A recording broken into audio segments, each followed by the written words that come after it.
Welcome to Retirement Unlocked with Larry Heller. Your life, your way, unlimited possibilities. Join us as we explore how tailored financial planning and investments can help you navigate life transitions with confidence. Let's dive into this week's episode.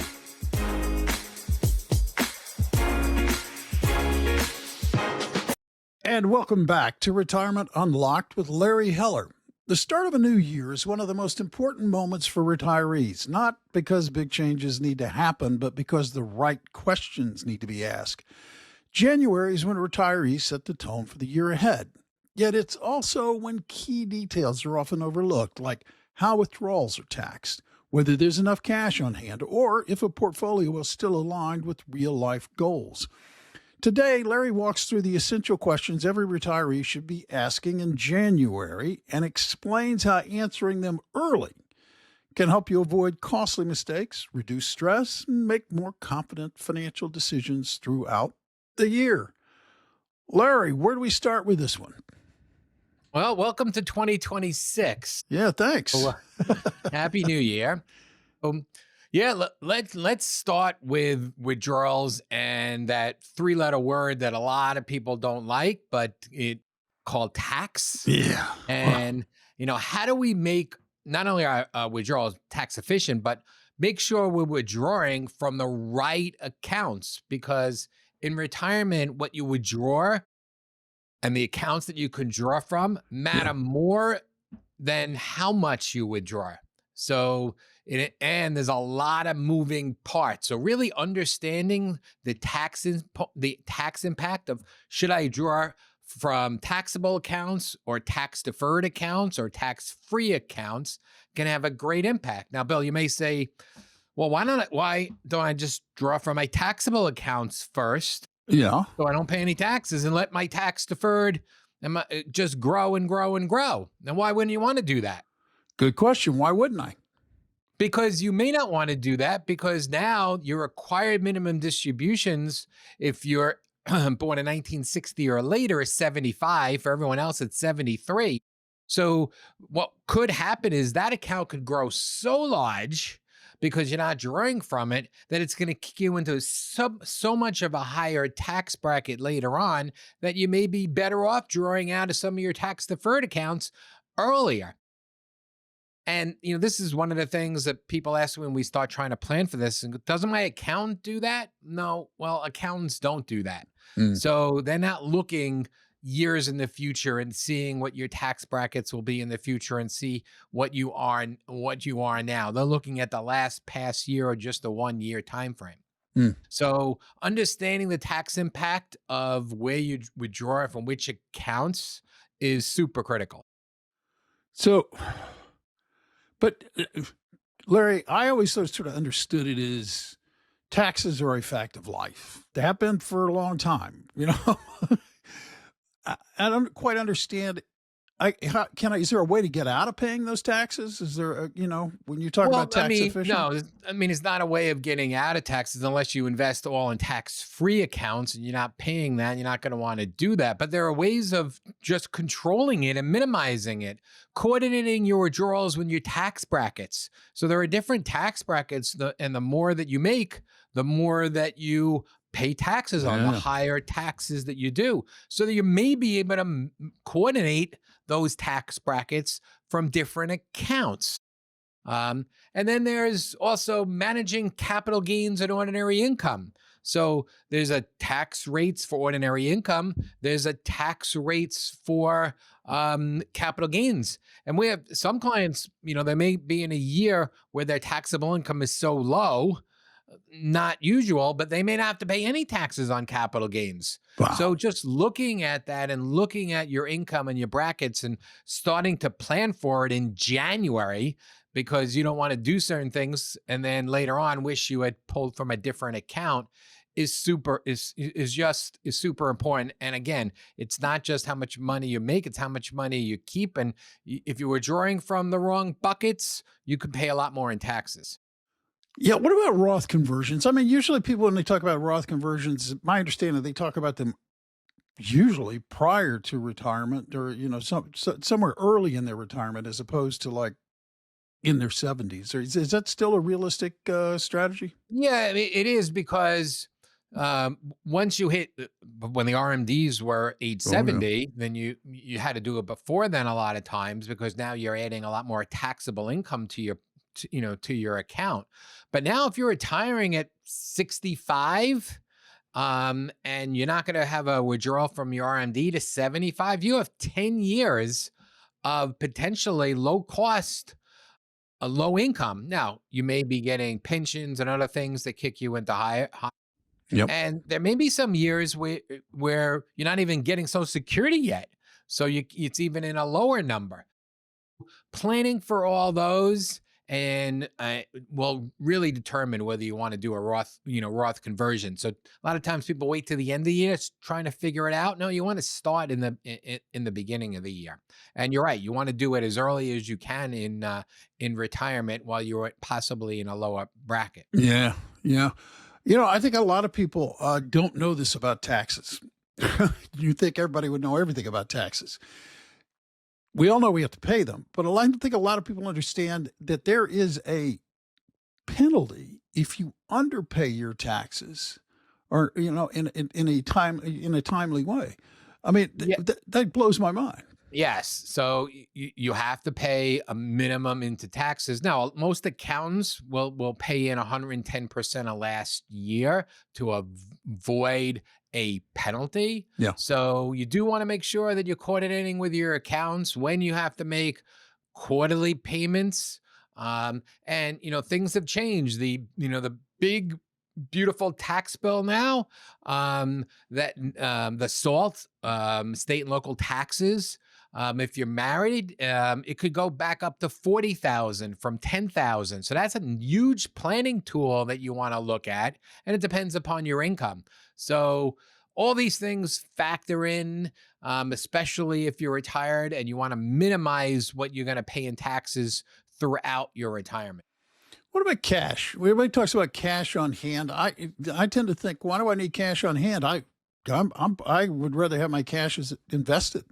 Yeah, I mean, everybody would be when the market is going up.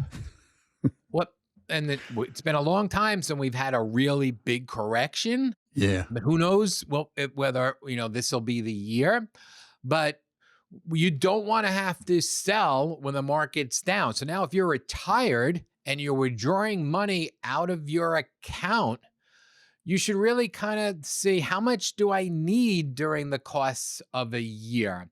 So you don't have to sell when things are down.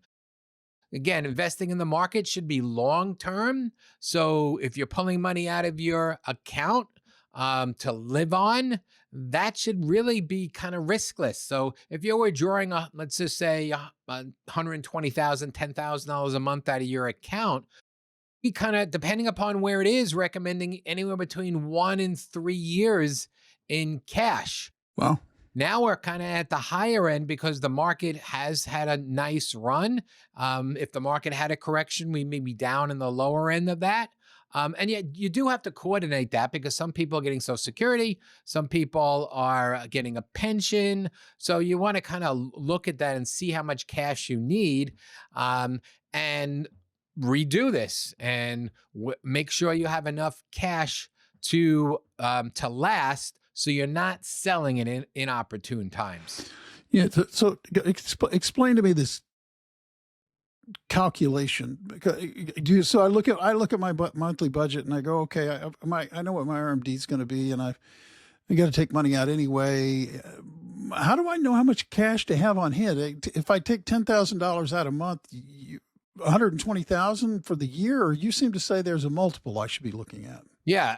Again, and even if you're doing it out of your RMD, you want to look at the cash in your IRA so you don't have to sell something there. But let's say you're younger and you're not taking your RMD out yet, and you're taking it out of a taxable account for now. And let's say your Social Security is $2,000 a month, and you need $8,000 of that 10,000. Yes. So we're basically saying the 8,000 times 12, $96,000, and doing 2 or 3 years for that. Now you may not just keep it in a cash and you want to keep it in a money market account that's earning some interest, you may, depending upon, you may want to buy a 1-year CD or a 2-year treasury. So it matures for the following year, depending upon what interest rates are. So managing cash in that particular can also help out. We just were looking at some clients and managing that, and we had bought a treasury a few years ago at a much higher rate than what they're doing now, and that treasury will now mature, and then that treasury will be used, put in a money market, and used for this year's cashes. So that's kind of part of the planning in retirement, is managing your cash.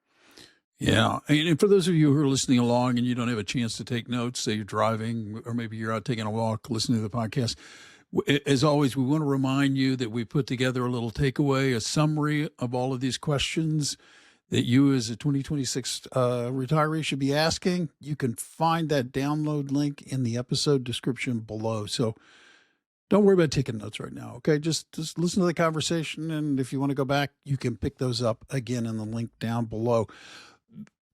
The third question I have for you is this idea of the portfolio being aligned with my goals. My goals are pretty simple. I just want to keep making money, Larry. Yeah. Right? So what do you mean aligned with my goals? Yeah. So look, a couple things. If you're just retired and you're in your late 60s, these days we're planning for 20, 30 years. Yeah.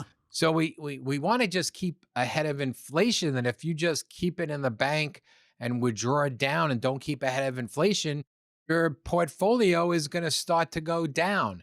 So you want to kind of make sure you have the right asset allocation as you age. And every few years, we actually review your risk tolerance to see if that has changed. And is your portfolio aligned with income needs, not just growth? Because if you're in retirement, you are usually taking money out. Yeah. So you want some things. So you want a balance of both. And then, has market performance shifted your allocation? This is always a great conversation. I mean, we do rebalancing on quarterly, but if the allocation to your stocks has gone way up and your cash has gone way down, you need to kind of rebalance that. So looking at the allocation the beginning of the year, great idea to maybe make some adjustments on that. Yeah, I don't think a lot of people realize that, or at least they don't stop to think about the fact that their risk tolerance has changed. That's got to be an interesting conversation for you, talking to people and having them realize I'm used to be pretty risk averse. I'm not so risk averse now because I worry about market declines, right? If I'm carrying lots of risk.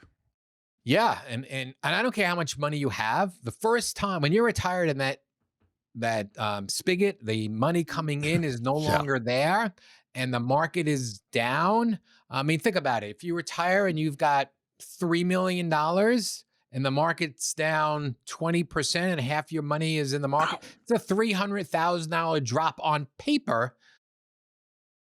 So people start to get nervous. So you want to make sure that you have the right risk and the right time horizon and matching that. So again, we talked about 25, 30 years. The shorter term, we talked about keeping your money in cash where there's less, where there's a less risk on the short term. Sure. The medium, we want to have some income providing investments. But then 20 years from now, historically, the stock market has outperformed. So we want to have some of that exposure so to stay ahead of inflation. Now, the interesting part is it's not always just your age. We have some clients and they basically, said to us, Larry, I'm never going to need the money in my retirement accounts, my IRAs. That money is going to be for my kids. Well, now if that money is for your kids, we can take a little bit more risk in there because you don't really need that portfolio. And then we also have some clients where they self-insure some long-term care accounts. So now we may be self-insuring that in their 60s. The odds are they're not going to need that until their 80s. So we'd want to be more aggressive with that to have those accounts grow. So talking to your clients, finding out what the needs and what the goals are for each of these investments are just super important. Yeah, yeah. Bottom line here, I think really what you're saying is that your portfolio should support your life, not create a whole bunch of stress in your life, right? Absolutely. So, and the more you have a plan, the less stress that you'll have. Again, when we talk to clients about this and we put the cash in place and we do that, and I said the first time, you're turning on the news and you're hearing, oh, the market's down big on that, you're going to know that your check's going to come the next month. It's not going Yeah. to change the withdrawal from your portfolio, that we've planned for this. So you can turn that channel, not worry about what's going on if you plan for it properly. If you know what your expenses are and you've matched that with your income, so I'm going to be able to withdraw and do what I want during my life and my retirement life. So you want to kind of stay, disciplined. You want to kind of manage what's going on. So when we do have this market volatility, you don't worry about that. And like I said, the first time it happens, when these large corrections, I'm talking 2000, 2008, when Yep. we had some really, really Oh, huge. 2008 was way painful, Larry. Don't bring those memories back. Right. So what are some of the, at that point, some of the, calls we were, hearing on, I just want to stop the bleeding. Then I'll go back into the market. And that's not what you want to do. You don't want to sell when it's low. You want to buy when it's low and sell when it's high. Yeah. So, knowing the risk tolerance, knowing their cash needs, knowing their expenses will minimize the chances that you make that mistake. Yeah, great. Now, you mentioned the OBBB, or it's also known the One Big Beautiful Bill. Mm-hmm. There are some huge changes, hugely, as our president might say, changes in the tax law. How have those changes, how are those changes going to affect me and your clients? Right. So I've mentioned a couple of them. This wasn't in the Big Beautiful Bill, but the Secure Act, but the required minimum distributions have gone to age 73 and age 75. So now it's kicking some of that income in possibly a much higher tax bracket. And the one interesting part is that, when you pass away now, they've changed the rules. This is also a Secure Act, that your children have to take any inheritance over 10 years. So you want to kind of plan for that if you're going to have a large account later on, how can you minimize that by, like we said, Roth conversion? So looking at that, not only just of your lifetime, but possibly your children's lifetime, to take advantage of, lower taxes. Because your kids, when they inherit it, they may be in their prime earning years. And now you've turned over a huge amount of money that they have to take out, where maybe they could be in the top tax bracket. So maybe you wanted to do some Roth conversions to help them out. So again, all those conversations having with clients to really flush out what their goals are. We can look at ways of minimizing taxes, maybe not now, but maybe later down the road. Yeah, because Roths, as I understand it, Roths don't have that 10-year requirement, right? The Roth No, can they sit do, there. they right. do have the 10-year requirement. You have to take it out in 10 years, but you don't pay taxes. I knew there had to be a way to So not pay there you can taxes. leave it all in into year 10, let it keep growing deferred if you want. But you don't have to pay taxes on that. So, okay. What about tax? Which is a very nice thing. What about the nuts and bolts of the tax realities, like the brackets, the deductions, the credits? Have those changed substantially? Yeah. So the big change is the SALT deduction, state and local taxes. Yeah. Now is back up to $40,000 if you're married, from $10,000. So there's some income levels that if you exceed that, you don't get that. So you want to pay attention to that. So now, maybe you can do some other things, and your taxes, you may be able to do some more Roth conversions because you're getting a higher credit. So looking at that, looking at each one of your brackets, So they haven't gone up. They've stayed the same. Again, real important to do that planning and do that planning earlier in the year. True. Yeah, very true. What about considerations for healthcare?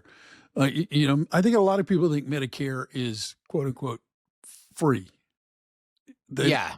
Well, it's not free. The base premium, I believe, is somewhere like $202. But at different earning thresholds, your premiums could go up. I believe the top premium is somewhere close to $800 a month. wow. So planning for that now, again, you don't want to have taxes kind of lead your way with investment choices. You want to Right. kind of be aware of them. But if you look at the brackets and maybe you're close, and this is more end of the year than beginning of the year, and Mhm. if you're looking at that brackets and you see what the next one is for the income, maybe you can manage it so you stay below that increase. And a lot of times people are surprised by this because it's not something that their accounts are talking about, not something that's being planning from. And all of a sudden, the start of the next year, now the IRMA is usually 2 years behind. Yep. So all of a sudden now they get a notice, oh, your Medicare premium this year is 400 and something dollars a month. What? So why is that? So you don't want to have any surprises. So it's nice to kind of know what that is and kind of staying informed. So you don't get unexpected higher increases. Yeah. Okay. So what should we be focusing on now as opposed to later? Yeah. So again, then we'll talk about the tax planning earlier versus Yeah. this December scrambling, the proactive RMDs and withdrawal planning strategies that we touched upon, all the income taxes that we discussed. But there's a few others that you want to kind of think about in the beginning of the year. One is um, uh, one is kind of the next one here, is your beneficiaries. Oh, Every so often, kind of looking at the beneficiaries and do they need to be updated? Do certain required documents need to be changed? Because as you get older, you may need more medical care. Where are these documents? Do your kids know where these documents are? The healthcare proxy, the power of attorney. So all those things every few years should kind of be addressed. Again, I love saying January, we're going to look at all these things. And you can say, oh, I did this last year, I'm good. Or you know what? It's been 3 years. Maybe we should look at everything again. So that's kind of another thing to do in January, especially as you're retired. Everybody should do that, but yeah. especially if you're older and retired. Well, it's funny. I mean, just on a personal note, I've surprised myself by thinking I should review my beneficiaries, thinking that they were all like in order on certain accounts. And I've gone to look at the accounts and realized, well, I don't even anybody designated as a beneficiary here. And I just assumed, I'd had my wife and my kids and et cetera, et cetera. And I just had overlooked it and hadn't done it. So just to underscore the real importance of reviewing those, because there may be some holes that you just forgot about. Yeah, no, there are, and there are holes in there, but for certain scenarios, we could talk about beneficiaries there. But do you have, like you said, you have your wife, and then you have your children, but do you have it, per stirpes or not? And people say, well, what does that mean? Well, God forbid there's a car accident or something, and one of your children and you are killed. Does that money go to their kids if you had grandkids, or does it go to your surviving children? So, and are any of these children minors who can't get that? So beneficiary planning, most people just they put their wife, they put their kids afterwards, and they said, oh, I'm done. Not necessarily the way you want to have it done, but that's for a whole nother story. Oh, yeah, that's a whole nother episode in this podcast, as a matter of fact. I like this question. I'm sitting here looking down this whole list of things, and I hear it discussed a lot. You retire, and you like are lost. Yeah. You're I mean, like not lost so much as you're like, well, what do I do now? well, it's not, well, there's a few different things. So, the first thing is, and we've talked about this before, is what do I want to do in retirement Yeah. and what can I afford and what can I not afford? And I've mentioned this on previous podcasts. Most people, when we do their analysis, are not spending enough. They're underspending because they're so afraid of running out of money. I mean, I think if you had to ask me what is the biggest takeaway from all the things that we do between investments and tax planning and retirement planning, cash flow, it's that. It's really giving somebody confidence to spend what they can so they can enjoy their retirement. So really knowing what you want to do and, having a game plan of doing it and not waiting and not thinking, oh, I can't afford to do this. Or on the other flip side, the occasional, am I going overboard? But really seeing what I can do as a lifestyle and kind of, comparing it to the spending. I mean, there's also obviously other things that when you retire, trying to figure out what the purpose and what you want to do. So Yeah. January is a good time to kind of figure out, I was in a group meeting this morning with somebody, and believe it or not, she decided to take up running in retirement. Wow. And she did a 5K and did a half marathon. So that was on what she wanted to do. So kind of figuring out what you want to do and, and making it happen. Money is great, but trying to kind of figure out what's going to work for you so you can stay healthy and you can stay alive and kind of and happy in retirement. Yeah, money's great, but it's not everything. And the beautiful thing about retirement that you will often discuss is that in retirement, if you've planned properly, you can do things on your own terms. You can create the terms on which you do things. You could take up running and you could do all kinds of things. You could decide you want to go do charity work if you want to, because you've got that freedom to do it because you planned and you're prepared to do that kind of thing, right? Yeah, I mean, there's a guy who wrote a book. I'm sorry, I'm forgetting his name now, but he did not the marathons. He did, what is that called when you do swimming? And, Oh yeah. It's funny. I'm blanking on that too. It's actually a book that we actually give our clients to read, but I'm just blanking on it. Yeah, it's not. I want to say it's not a triathlon. It's like a super triathlon, right? It's triathlons that he decided to do that in retirement.